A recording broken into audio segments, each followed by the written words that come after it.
The CBS Radio Mystery Theater presents...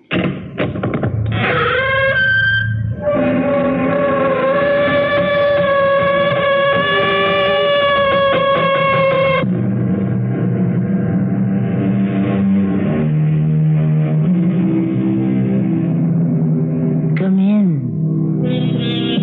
Welcome. I'm Tammy Grimes. Today's story is about love and hate. But I have to admit that hate plays a bigger part in the life and adventures of George Wallaby. Oh, I know what you're thinking. George Wallaby isn't a very inspiring name for the hero of a crime story. But then George is a somewhat different hero. He's not very tall. He's not very strong. He's, well, let's face it, George is short, bald, and what polite people call unprepossessing. But he's our hero just the same. And all because he meets a man he hates.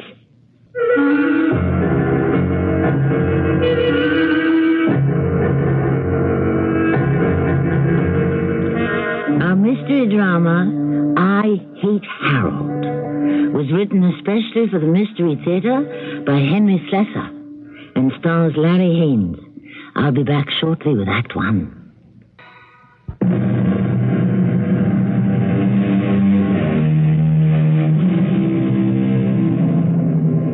The time, 10:15 on a Monday morning. The place, the offices of Kipnis and Company, dealers of fine jewelry, wholesale only, please. It's a soothing, pleasant scene before us.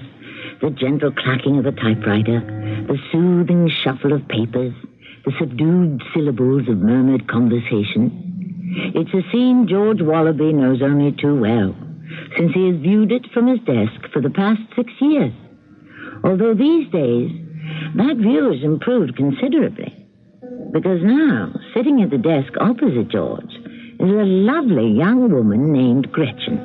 Sweet, soft-spoken Gretchen, with the long, silky blonde hair, who inspired George Wallaby with delicious daydreams.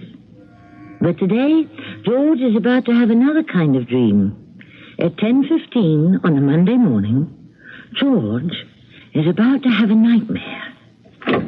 Hi, gorgeous. Is Mr. Kipnis around? Why, he's in his office, I think. Well, why don't you march right into his office and tell him that Harold Buckhalter is here? Do you have an appointment, Mr. Buckhalter? Oh, yes, that reminds me. He said something about checking in with his executive assistant. Is that you, doll? No, that's Mr. Wallaby. Oh, too bad. You're Mr. Wallaby, I presume. I certainly am. What can I do for you, Mr. Buckhalter? Hey, come on. It's a small office. The acoustics are perfect. Didn't you hear what I told Gorgeous? I want to see the boss. I also heard Miss Simmons ask if you had an appointment. Just tell the old man Harold is here, Wallaby. Wallaby. Sounds like a guy gargling. You got a first name, Wallaby? Would you mind telling me what company you represent? I represent myself, kiddo, just myself. Now, will you tell the boss I'm here, or do I just walk into his office? I'll tell Mr. Kipnis, George. George. So that's your name. Good, good. I'll call you George, and you can call me Harold. Now, you better call yourself a cab, Buckhalter. I doubt very much that Mr. Kipnis will see you. Harold, my boy, why didn't somebody tell me you were here? Hi, Mr. Kipnis. Sorry I'm late. Come inside, Harold. We'll have a nice talk, and then we'll go out to lunch. Oh, have you met my assistant, George Wallaby? Sure did, Mr. Kipnis. Nice fella, George. Well, I haven't met Mr. Buckhalter, Mr. Kipnis. Not formally, anyway. Well, let me introduce you. You fellas are going to see a lot of each other. We are? Harold is our new sales manager. He's going to replace old Demetrius. You know Demetrius is retiring. Dead, Mr. Kipnis. What? Mr. Demetrius died last month. Oh, yes. Yes, of course. We sent flowers, didn't we? Yes, sir.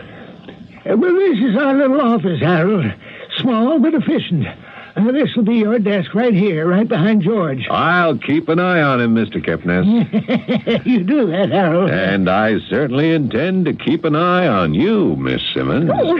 Yeah, well, come into my office, Harold. Do you like cigars? Well, what did you think of that? What, George? Did you see that Harold? Yes, I did. He had an awfully nice smile, didn't he? I just don't understand it, Gretchen. I talked to Mr. Kipnis about that sales job 2 months ago when Demetrius first left. Oh, they have spinach steak on the menu today, George. Your favorite. You know, I've been there 6 years. 6 years, Gretchen. You'd think that would entitle me a little consideration. Of course, there's the peanut butter beef patty. You like that, too, How don't could you? Kipnis fall for a loudmouth super salesman like Harold Buckhalter? Our clients will hate him. Harold says they're all crazy about him. What did you say?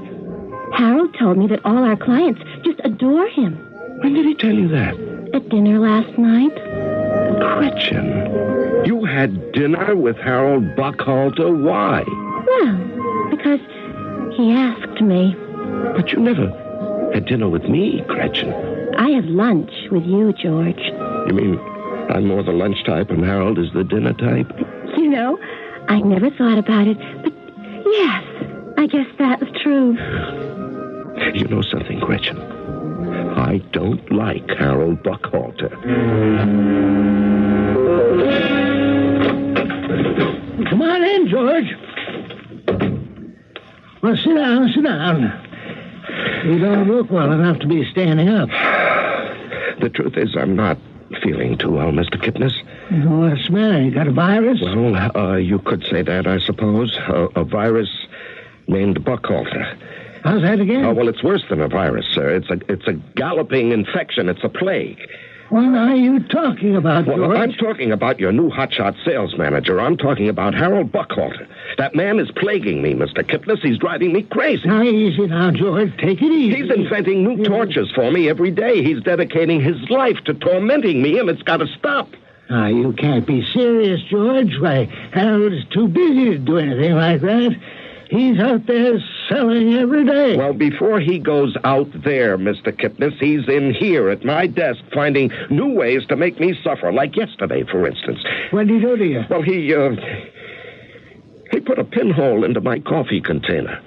He what? He put a little pinhole into the bottom of my cardboard coffee container. It was a slow brown leak all over my desk, my correspondence, everything. Now, George, why would Harold Buckhalter play a silly trick like that? He's a grown man. Oh, is he? Would a grown man put a thumbtack on another grown man's chair? Would a grown man leave a message on my desk to call a Mr. Fish at a number that turns out to be the aquarium? I'm sorry. It sounds like harmless pranks to me. And last week, do you know what he did to me last week? What did he do, George? Well, I was having lunch in the House of Health restaurant. I was with someone, and Harold came in and took a table right near us. What's wrong with that? Now, wait, just listen. He kept butting in on my private conversation, and I got so irritated, I gagged a little bit on a piece of spinach. And do you know what he did then? What, George? He performed a Heimlich maneuver. A what? You know the Heimlich maneuver, where they grab you around the waist to keep you from choking? Oh, yes. That's a great lifesaver. Yeah, well, only my life didn't need saving, sir. Don't you understand? He just wanted to humiliate me, make a fool out of me in front of people. Now, George, you're taking this much too seriously. I know you don't like Harold. I know you resent him a little. But he's a salesman, George. You're more of an inside man. Well, I just can't believe that a vulgar lout like Harold Buckhalter can be any kind of salesman. And I wouldn't be surprised if he turned out to be a complete fraud. Now, George... Well, how do you know the kind of deals he's making out there? How do you know he isn't some kind of a crook? Oh, don't be ridiculous. Well, did you check his references? Did you call his last employer? Well, no, I didn't. Mr. Mr. Kipnis, you've got millions of dollars in jewelry in this office. Now, how do you know he isn't planning something criminal? George, that's enough. I know you don't like Harold, but that's no reason to make wild accusations. Well, I'm sorry. I'm sorry, Mr. Kipnis. I don't usually hate people. I don't think I've ever hated anyone in my life. But I hate Harold.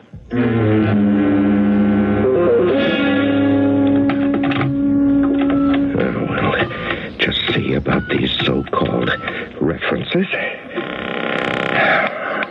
Directory assistance. What city, please? Providence, Rhode Island, please. I need the number of the Harriman Jewelry Company. I'm afraid I don't have the exact address. One moment. That number is area code 401-555-6737. Hello, is this Mr. Harriman? Yes, it is. What can I do for you? My name is Wallaby. I'm with Kipnis and Company. I'm Mr. Kipnis's executive assistant. Mr. Harriman, do you happen to know a Harold Buckhalter? Harold? Of course I know Harold. Oh. Then he actually worked for your company, just as he says in his resume? Yes, of course he did. Not very long, mind you, but he was here. Yes, Harold was a darn good salesman. All my customers liked him. Oh, that's very nice. I wish I could have kept him longer, but, the business the way it was. Yeah, well, how long did he actually work there? Oh, about 3 months, I guess, give or take a couple of weeks. Oh. Well, if he was that good, why did you let him go? Had to do it. Like I said, business was pretty tough. We had a rather large and unexpected loss. What did you say? I said we had a loss or a theft. Well, we don't know for sure. The insurance company called it a mysterious disappearance. A mysterious disappearance? Yes, unfortunately, our policy didn't quite cover the loss. And, well, we had to make up the money some way, so we cut down on staff. And so you let Harold go? Well, as a matter of fact, Harold offered to quit. He saw we couldn't afford him anymore. Nice guy, Harold. You're lucky to get him, Mr. Kipnis. Yeah, my name... never mind. Thank you, Mr. Harriman. Thank you very, very much. Goodbye. Oh, mysterious disappearance. Oh, how I'd like to see that happen to Harold.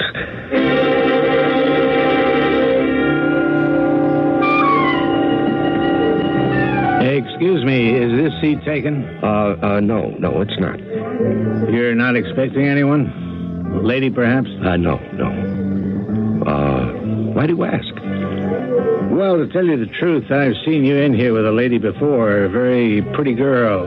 Long, blonde hair. Oh, well, I'm alone today. Her name is Gretchen, isn't it? Yes. How did you know? And your name is George. George Wallaby, am I right? Now, wait just 1 minute. Have you been eavesdropping, Mr. Carstairs, the name. Call me Walter. Well, I don't think I want to call you anything. Well, now, wait a minute. Let me explain. In fact, maybe this will explain it better than words. That's a badge. Shh, keep your voice down. I'd rather people didn't know what I did for a living. Have you been trailing me? Oh, now, don't look so worried.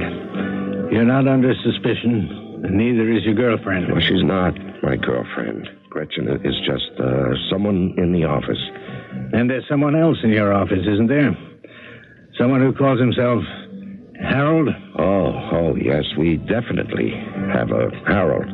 Well, I wish I had a Harold. I wish I had him in jail. Did you say jail? That's right, George. You see, I happen to believe that Mr. Harold Buckhalter is nothing less than a crook.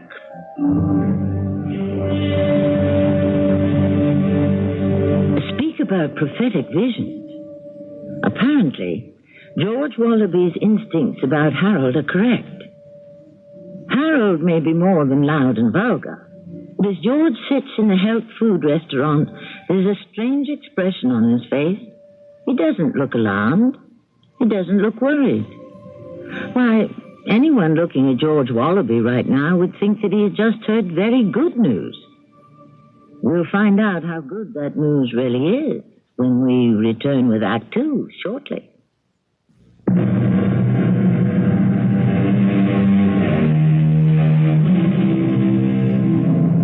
They say that every dog has his day, and perhaps that day has arrived for George Wallaby. Sitting opposite him at the House of Health restaurant, a grim man in shaggy brown tweeds had told him something electrifying, that Harold Buckhalter may well be a clever criminal. The eyes of George Wallaby are glowing as he listens. It's true, George. Nothing would give me greater pleasure than to put a pair of handcuffs on that man. Do you know how long I've been after him? No. How long? It was, let's see, I guess it was 4 years ago next month. I was working as an investigator for an insurance company. There was a brazen robbery at a large jewelry firm in the Midwest. And Harold worked there? Their best salesman, they said. Yes, they all say that. And the funny thing is, the next case I worked on involving a gem theft was a big firm in the Northeast.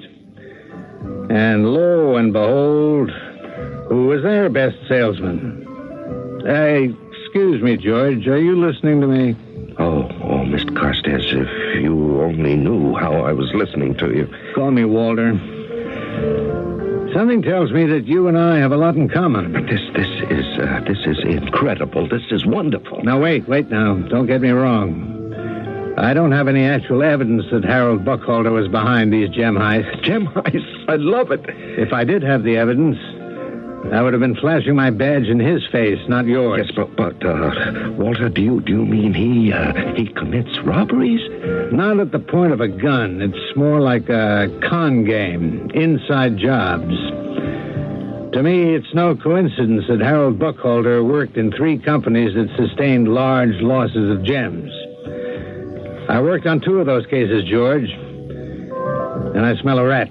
Well, why don't you warn my boss, Mr. Kipnis? Wouldn't do any good. If there's one thing Harold manages to do, it's get himself in good graces with the boss. Ah. And if he did believe me and fired Harold, he'd just move somewhere else. Maybe where I can't find him. And you really think he's going to try something here at Kipnis and Company? I don't know. But I want to know. I want to catch this guy with the meat in his mouth. Walter, listen, if there's anything I can do... Interesting that you should say that. Oh, you mean there is? You don't like Harold Buckhalter, do you? No, I don't. And how would you like to help me catch this guy, George? Right in the act. Me? I can't do it alone. I need somebody on the inside. And since you're Kipnis' executive assistant... What would I have to do, Mr. Carstairs? Call me Walter. Yes, Walter. Look, George, don't you see? Harold won't be able to pull his scam without involving you. Well, he could deal directly with Mr. Kipnis. No. Harold always operates with the same M.O. M.O.? What's that? A modus operandi. Modus operandi, yes. He always waits until the boss is out of town before he goes to work. That's why you're bound to be involved. And when you are, get me in the picture, and we'll nail him together. That appeal to you? Oh, yes. Yes, it does. As a matter of fact, that appeals to me very, very much.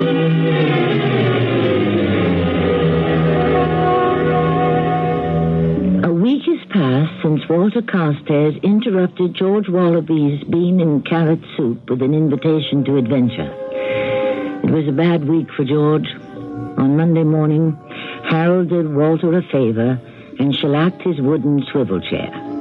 However, he forgot to advise George that the chair was still sticky wet. On Tuesday, Harold apologized by bringing George a present, a new hairbrush. George's bald head went pink when Gretchen giggled. On Wednesday, Gretchen took pity on George and had lunch with him. You just don't understand, Harold. He's fun-loving. He is, Well, he just has a well-developed sense of humor. Oh, is that what you call it? Shellacking my chair? Ruining my files? Oh, you don't know if he did that. Of course he did. Gretchen, that man has been making my life miserable ever since he came to Kipnis and Company. But why would he do that? Because he's... Well, that's the kind of person he is. Among other things. What other things? Well, never mind. George, do you know something I don't know? Well, maybe I do, maybe I don't. Well? Oh, what is it? I can't tell you. Oh, well, I can always find out for myself. I can ask Harold at dinner. All right. I'll tell you. But you have to promise not to breathe a word. Oh, I promise. Gretchen, Harold Buckhalter may be a jewel thief. George, what an awful thing to say. Well, it might be true, Gretchen. I have inside information. What you have is a grudge. Well, maybe so, but there's more to that guy than meets the eye. Oh, how exciting. Is that all you can say? But it is exciting. I mean, I thought Harold was just a fun person. But a jewel thief. You know something, Gretchen? I think you like him better now. Oh, you have to admit, George, these international jewel thieves are so fascinating. I didn't say he was international. I said he was just a local jewel thief. Oh, but just the same, there's something so glamorous about it. Don't you think? Oh, we'll see how glamorous he looks when I put him behind bars. But the days passed slowly and nothing exciting happened at the offices of Kipnis and Company. Except that Gretchen seemed even more impressed by the dashing Harold Buckhalter than ever before. Then it happened. The detective, Walter Carstairs, had told him that Harold rarely made his move until the boss was out of the office, preferably out of town. George, I'm going to the Far East on my annual buying trip. Yes, Mr. Kipnis. How long will you be gone this time? A couple of weeks. First stop Hong Kong, then I'm going to try to get over to Canton and maybe Peking. Oh, that sounds wonderful. You'll see about plane tickets, hotel reservations, ground transportation. Yes, sir. You'll come to my place tomorrow and pack. Oh, yes, sir, as usual. And, of course, you'll take Fifi again. Oh, do I have to, Mr. Kipnis? Well, you know Mrs. Kipnis doesn't want to put her dog in any kennel. Yes, sir. And don't forget about watering the plants. Miss Kipnis will give you the schedule. Yes, sir. She'll also give you a list of TV programs to tape. Oh, naturally, sir. And don't forget about picking up the kids after school like you always do. Well, now that they're both in college, Mr. Kipnis, don't you think that maybe they... Well, what are you waiting for, George? You've got things to do. Oh, yes, Mr. Kipnis. But this was one year that George didn't really mind doing all those things for Mr. Kipnis, because it would mean that the boss would be out of the office, and that Harold Buckhalter, local jewel thief, might make his big move. Then, sure enough, only 6 days after his departure, Mr. Kipnis's fair-haired boy, Harold, walked up to George's desk, waving a yellow rectangle of paper. Hey, George, look at this. Huh? What is it? Look, it's a cable from the old man from Hong Kong. He wants me to show the Contessa collection. The Contessa? You must be kidding. Why would I kid you, George? Here's the cable. Well, that's ridiculous. Mr. Kipnis would never... Never what? The collection's for sale, isn't it? That's why we have it on consignment. So go on, George. Get it for me. No, I can't. I just can't. Look, read it yourself, huh? All right, George, I'll read it for you. Show Contessa collection. Arnold Rutherford, Hotel Woodard, soonest. Sending Wallaby authorization today. Authorization? I didn't receive any authorization. You haven't even looked at your mail yet, George. Oh, yes. Let's see. Well, what's that? Huh? What's that under there? Looks like another cablegram to me. Yes, it is. Well, this constitutes authorization. Give Buckhalter Contessa collection for sales call. Kipnis. Well, there you go, George. So, hand over this Contessa collection, whatever that is. Do you mean you don't even know? Why should I? Well, it's the most precious collection in the entire catalog. No kidding. What's in it? Well, there are 13 high-quality blue-white diamonds. They were originally part of a necklace worn by an Italian countess of the last century. Wow. She must have been a pip. Well, Mr. Kipnis has had this collection on consignment for the last 2 years. Couldn't unload them, huh? Well, don't worry, Georgie. Super salesman is here. No, you don't understand. The diamonds are virtually flawless, perfectly matched. But they could have been sold individually 100 times, but the owner refuses to sell the gems separately. Okay, so I'll sell a whole bunch of them to this guy, Rutherford. And just who is Rutherford? One of my contacts.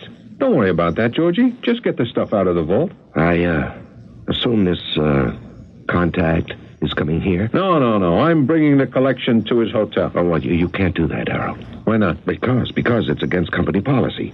No one is allowed to leave with more than a few $1,000s worth of samples. And just one of the diamonds in the collection is worth at least $80,000 to $100,000. George, will you stop giving me a hard time? You saw the old man's cable, so don't yammer at me about company policy. Now, this is quite a responsibility, Harold. Maybe I should call Mr. Kipnis in Hong Kong. Now, look, George, if Kipnis wanted to give you the instructions by phone, he would have called. Besides, he never spends more than a couple of days in these places. He has a lot of territory to cover in 2 weeks. Well, anyone could have a cable sent. Who else do you know named Kipnis in Hong Kong? Come on, George. My client is waiting for me. Get in there and get those diamonds. Very well. But it isn't in the outside vault. Mr. Kipnis keeps them in his private safe in his office. Excuse me. What's that number? What did I do with that number? Oh, yes, here it is. 2, 3. Hello? Mr. Carstairs, this is George Wallaby.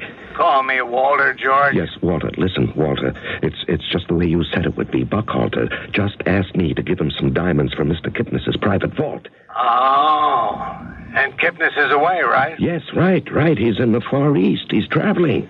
There were 2 cablegrams. Phonies, George. Take my word for it. He probably has a Confederate send them. Yes, I'm sure of that.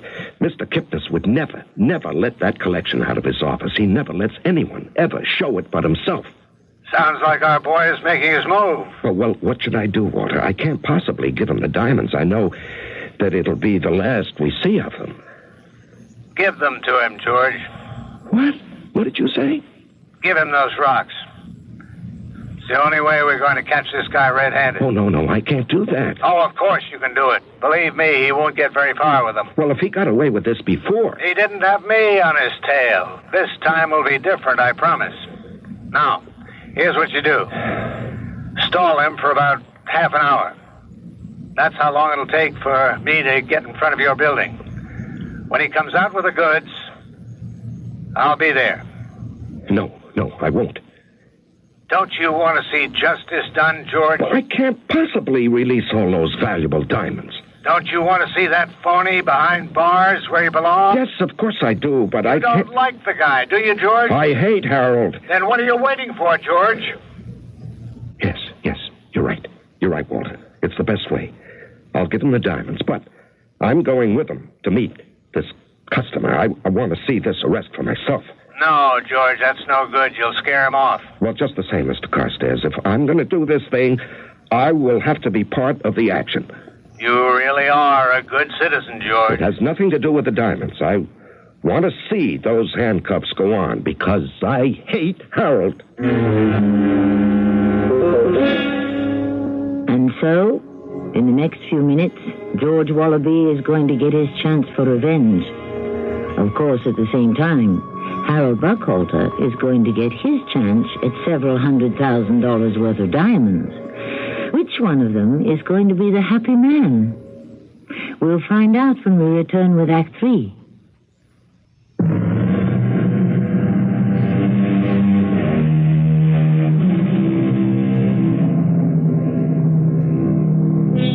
It's the moment of crisis in the offices of Kipnis & Company Wholesale Jewelers.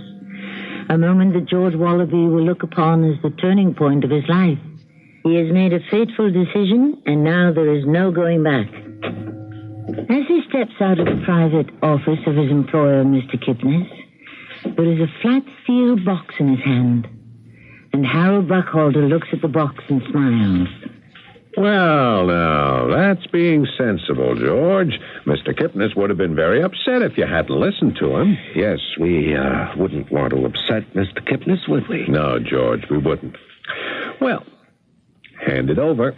No, it's quite all right. I'll be glad to carry them. You're really sure you want to do this, huh? Come along with me. Well, why not?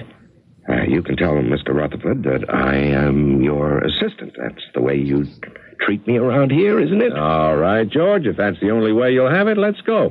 Oh, just one moment. I want to tell Gretchen something. Oh, Gretchen, baby. Yes, Harold? Hey, I'm expecting a call from London this afternoon, maybe one from Marrakesh. Tell them I'll call back in a couple hours. Yes, Harold? And don't forget about tonight. I just got the tickets. 5th row center. Oh, I won't forget. I'll we go back to my place later and listen to my new stereo, huh? Well, George, ready to leave? Oh, yes, I'm ready. You don't know how ready I am.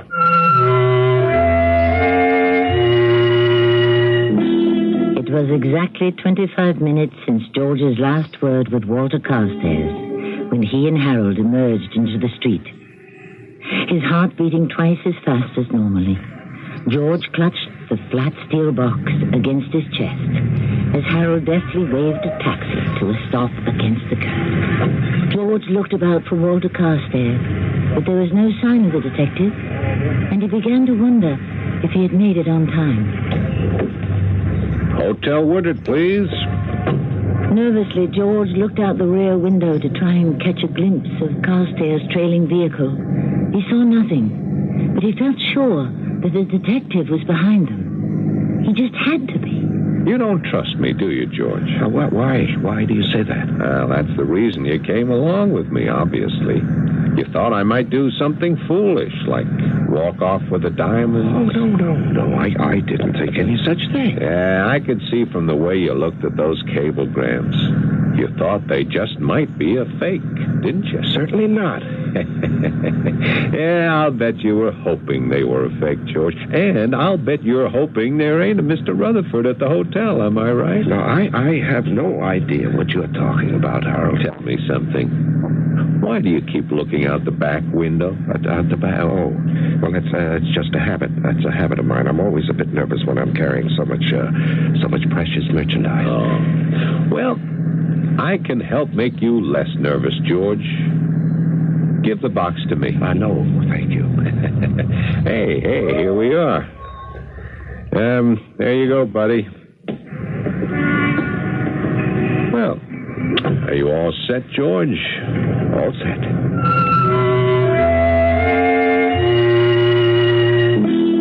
As they entered the lobby of the Hotel Devonshire, poor George Wallaby's knees are shaking so hard he can hardly navigate across the thick carpet.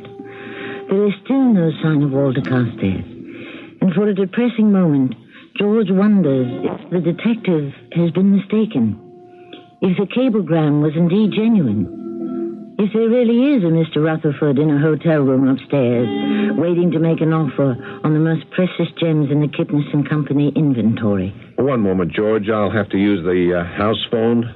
Tell Rutherford that we're here. Oh, Mr. Rutherford, please. I think the room number is 811. George's heart is beating faster than ever. Is there really a Rutherford? Is he a genuine customer, or perhaps a confederate of Harold Buckhalter? If he goes upstairs with Harold, will his life be in danger? George's hand in the flat steel box becomes slippery with perspiration, and there is still no sign of Walter Carstairs. But then... Oh, George. Huh? He wants me to come up alone. What? Rutherford. He wants me to come upstairs by myself. With the diamonds, of course. Well, I told you I can't permit it. Rutherford's a very private person. He doesn't like a lot of people around. Now, come on, George, give me the box. No, I won't do it. He's only going to be in town one day. Now, if he doesn't see the Contessa collection right now, we lose the sale. Well, I can't. I still... Sorry, George. It just has to be this way. Hey, give me that box. See you later, kid. Harold, stop. Can't keep him waiting. I can just catch that elevator. Harold! It was no use. Harold was gone behind the closing doors of the elevator. He had moved too swiftly for George to stop him, and there was still no sign of the detective. Frantically, George tries to decide what to do. Then he has an idea. Hello, Mr. Rutherford, please. Rutherford. Are you No. No, I don't know his first name, but he must be registered here. I just heard some... Oh, I see. Yes, thank you very much. Oh, my gosh, he didn't call upstairs at all. He must have had his finger on the hook. There is no Rutherford, and Harold has the diamonds. George. What? Oh, Mr. Carstairs. Where have you been? He's got the diamonds. Harold has the diamonds. Of course he has them. He has to have them, George, or else the whole thing is no good. What? I told you. The only way I'm going to get a conviction is by catching the guy red-handed. And that's what I'm going to do. But he's gone. He took the box and went into the elevator. He could be anywhere in the hotel by now. I know exactly where he is, George. I know exactly how that man operates. Well, where is he? I'm sure he did exactly what he did in Chicago and Detroit and Lord knows how many other places. He got off the elevator at the next stop and then took the service elevator to the street. Come on, we don't have a moment to lose. Do you see him? Do you see him, Mr. Carstairs? Yes, there he is. Where? Coming out of that alley. Oh, quick, he's heading for that cab stand. Yes. Buckholder, stop. Yeah, hurry, Walter, quick. Don't let him get away. I gotcha. Hey, what is this? What do you want? I know what you want, Buckholder. But you're not getting away with it this time. George, who is this man? Is he a friend of yours? Oh, yes, he is one of the best friends I ever had. Now, look, I was just going to bring the diamonds to the airport. I found out that Rutherford couldn't wait for me and was on his way back home. I thought I could. Yes, I know exactly what you thought, Buckholder. But you're not going to the airport. You're going with me. Hey, what is this? This is called a badge, Buckholder. And these are called handcuffs. Harold Buckholder, you're under arrest for the crime of grand larceny. It's my duty to warn you that anything you might say may be used in testimony against you.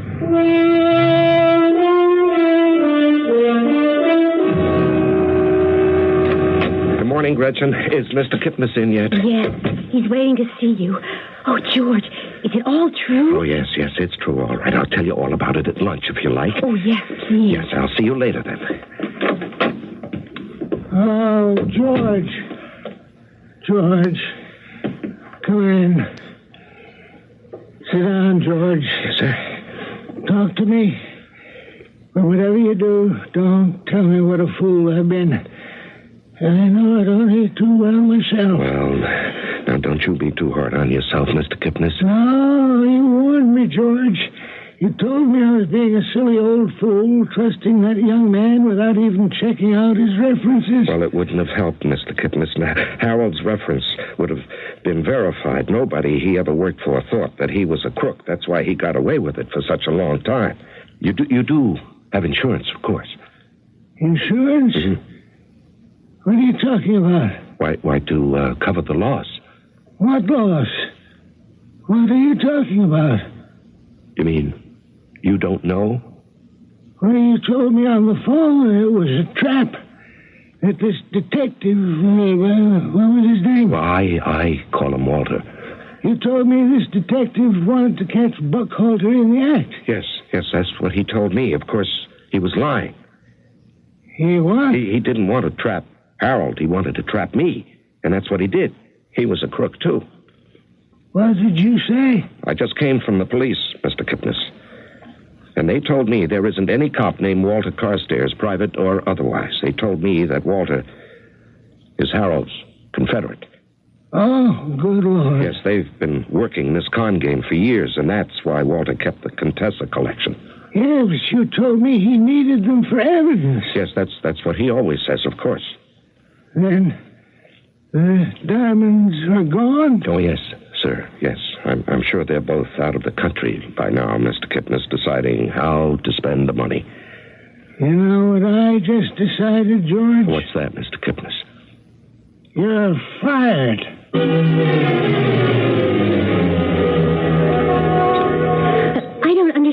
George. Don't you like the House of Health anymore? No, Gretchen, I feel healthy enough, thanks. But this is the most expensive restaurant in town. No, I just wanted us to have lunch someplace special for a change. Oh, but you can't afford that, George. I mean, didn't you just tell me that Mr. Kipnis fired you? That's right.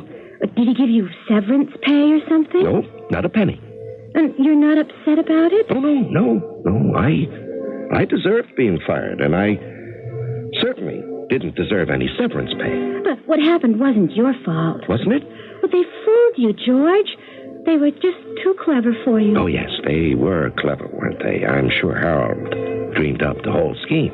You know, I know this is awful to say, but I can't help... You can't help thinking that Harold was clever. Well, you have to admit there was something romantic about what they did. Yes, I knew you felt that way, Gretchen, and how romantic jewel thieves were. That's why I did what I did. What do you mean? Well, you see, I didn't give Harold the Contessa collection. You didn't? No. You see, when Harold asked me for them, I went into Mr. Kipnis's office safe and took the diamonds out of the box. And then I put some cheap paste imitation in their place. And I locked the box again. Then the diamonds are still here. Oh, no. The diamonds are gone, Gretchen. But you just told me... Those clever international jewel thieves took them, Gretchen. Remember? Oh, George. Yes. By the way, have you ever been to South America, Gretchen?